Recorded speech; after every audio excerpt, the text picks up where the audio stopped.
I first heard about Sam a few weeks after we moved in. One morning at breakfast, my son Max, who'd just turned 5, casually mentioned, "Sam doesn't like the cereal with the raisins." I laughed it off, assuming Sam was a new friend from preschool. But Max gave me a puzzled look. "No, Dad. Sam lives in my closet." It started small, the kind of thing you chalk up to a child's imagination. Max spent more and more time alone in his room, talking in that quiet voice kids use with their stuffed animals. Sometimes he'd tell me Sam was hiding whenever I came to check on him, but I brushed it off.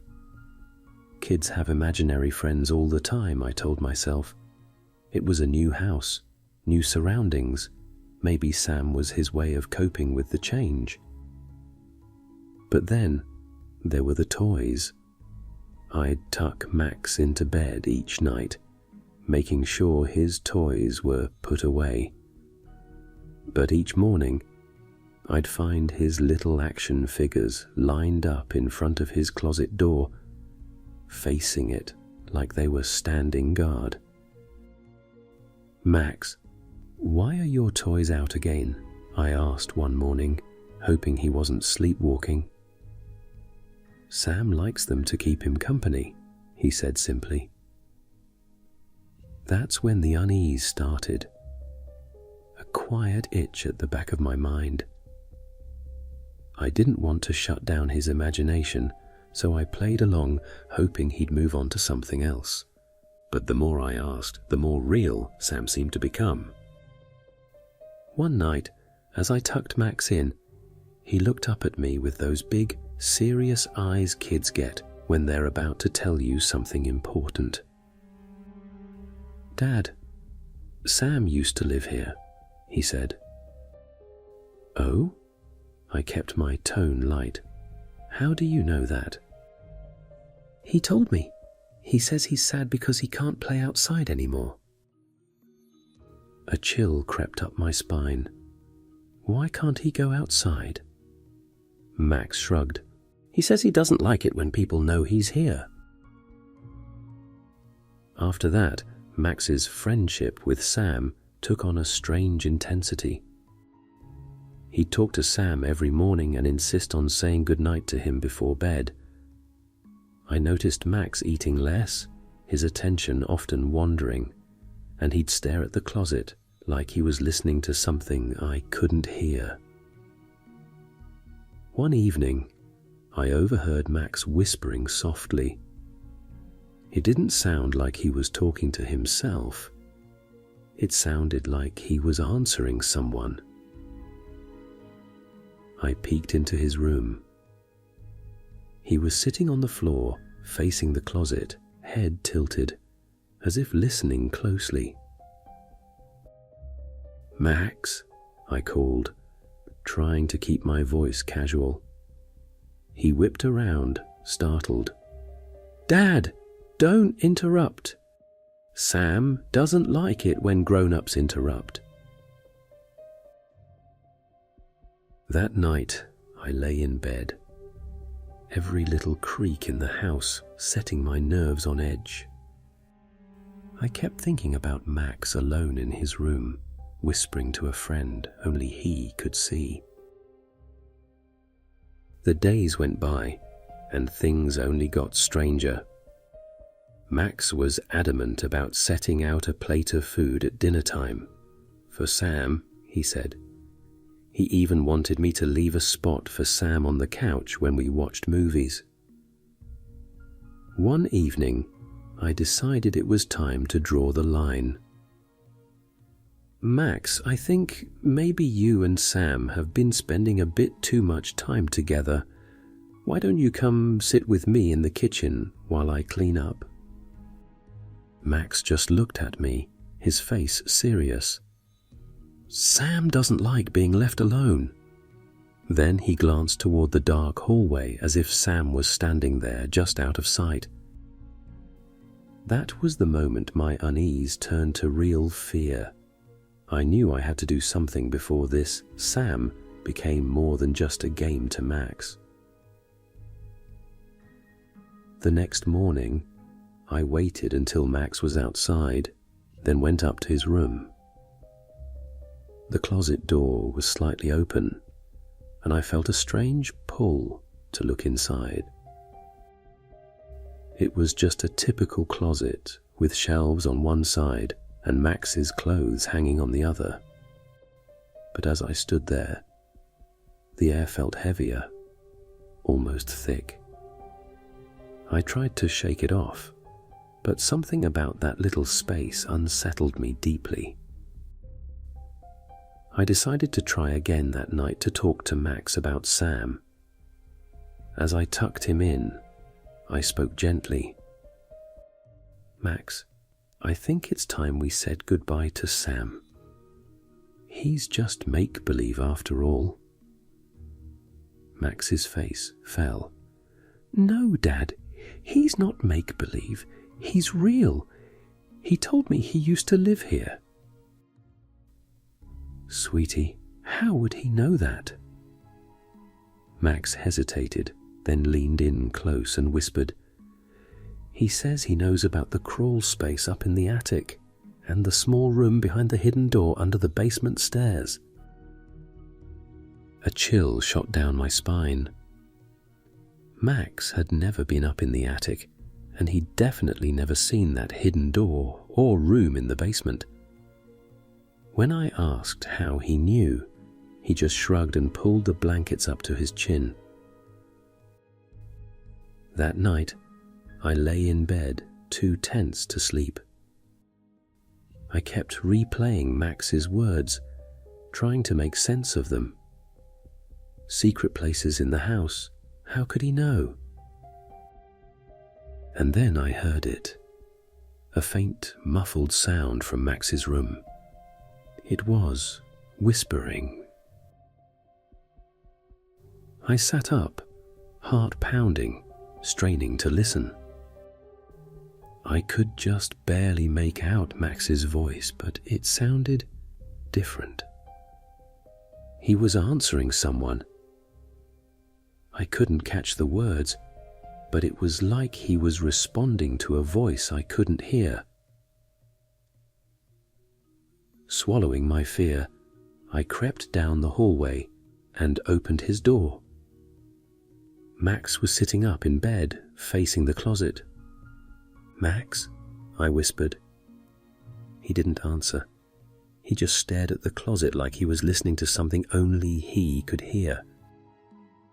"Max," I said again, a little louder.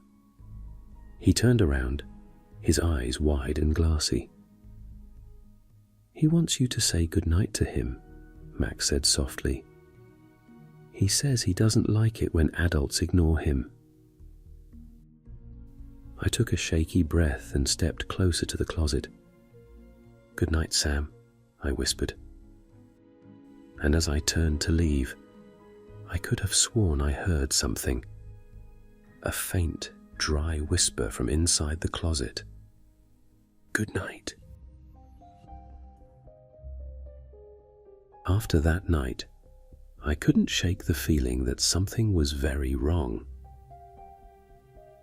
The next day, I went to the library and dug through old property records and newspaper cuttings archived on microfilm.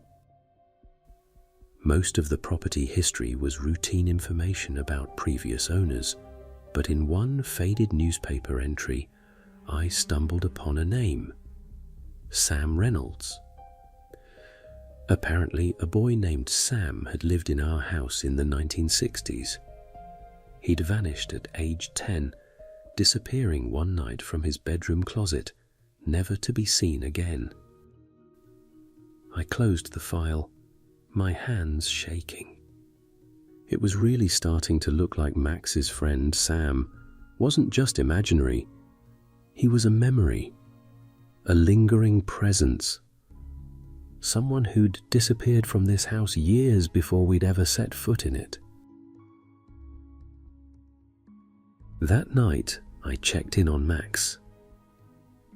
His little face looked peaceful in sleep, but the room felt different somehow, heavier. I crossed to the closet and put my hand on the door. I pulled my hand back, feeling a strange reluctance to open the door.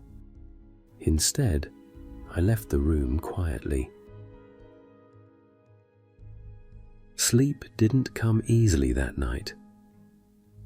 I lay awake, wondering what secrets my own house might be keeping.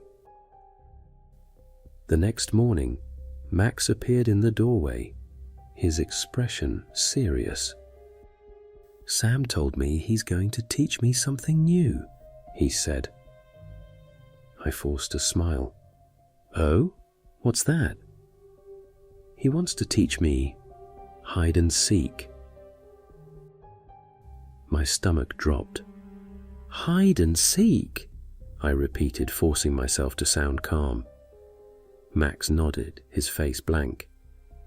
"Sam says he's really good at hiding. He knows all the best spots." That night, I couldn't sleep. Every time I closed my eyes, I saw Max's face, that strange, distant look, like he was listening to something I couldn't hear. Around 3 a.m., I heard a faint whispering from Max's room. I climbed out of bed as quietly as I could and made my way down the hall. I could hear Max's voice, murmuring softly, and another voice, faint and scratchy like an old recording, replying to him. I took a deep breath and opened the door. Max was sitting up in bed, facing the closet, his head tilted as if listening. "Max," I said, my voice trembling, "who are you talking to?" He turned slowly, his face blank. "I told you, Sam doesn't like it when adults interrupt." "Max, Sam isn't real," I said, struggling to keep my voice steady. "He's just a story." Max stared at me, his eyes unblinking. "Sam is real, Dad. He told me he's always been here. He knows everything about this house." A chill ran through me, but I pushed it down. It was late, too late for ghost stories and old names to start messing with my head. I took a steadying breath and forced a smile. "It's been a long day, Max," I said gently. "It's 3 a.m. You need to go to sleep. Come on, let's get you back into bed." Max's eyes softened, but as I tucked him in, he looked up at me, his voice distant. "Good night, Dad. Good night. For now." As I turned to leave, I glanced at the closet. The door was slightly open, and for a moment I thought I saw something, a shadow shifting in the darkness. I shook my head, dismissing it as my imagination. I'd let myself get caught up in thoughts that were clearly nonsense, or at least that's what I tried to tell myself. The next day, while Max was playing outside in the backyard, I found myself drawn to his closet. Curiosity nagged at me, maybe a little fear of the unknown, or maybe the unsettling feeling that I was letting my imagination draw me into something that was probably nonsense. I opened the door and shone a flashlight into the dark closet. Inside at the back, I found a small, loose panel. My hands were trembling slightly as I pried it open and shined the flashlight into the dark space beyond. It was a narrow crawl space filled with dust and cobwebs, barely large enough for a child to fit inside. My heart pounded as I squinted into the shadows, and that's when I saw it. A small, dusty photograph I reached in and picked it up. It was an old black and white photo of a boy, maybe 10 years old, with dark hair and wide, solemn eyes. Scrawled on the back in faded ink was a single name: Sam. Next to the photo was a crumbling journal. I flipped it open, careful not to damage the brittle pages. The handwriting was messy, the scrawl of a child. The final entry made my skin crawl. "I can't get out, it's so dark and I'm scared." A wave of nausea washed over me. Sam had been real. A boy trapped here somehow, and he had never left. I stumbled backing out of the closet, my mind racing. How had Max known? How could he have known about Sam? As I stood there, trying to make sense of it, I heard a soft creak from behind me. I turned slowly, half expecting to see someone there, but the room was empty. That night, I couldn't bring myself to just put Max to bed. I had to talk to him, to ask him about Sam. But when I finally sat down on the edge of his bed with him, he just looked at me, his eyes calm and disturbingly empty. "Sam says you shouldn't be afraid of him. He just wants to play." I forced myself to keep my voice steady. "Max, listen to me. Sam he's not good for you. He's just a memory." Max stared at me, his expression blank. "No, Dad, he's here. He says he's been waiting for you to come play too." A chill crept over me. "Max, what do you mean?" He didn't answer. Instead, he turned his gaze toward the closet, his eyes fixed on the narrow crack where the door stood slightly open. He looked back at me, a small, strange smile creeping onto his face. "Good night, Dad," he murmured, his voice soft, almost mocking. "Good night, for now." I froze, my heart pounding as I stared at him. And in that instant, as his smile twisted into something unfamiliar, something cruel, I realized I was no longer looking at my son. I was looking at Sam. His eyes glinted with a cold amusement as he leaned in close and whispered, "I told you not to ignore me."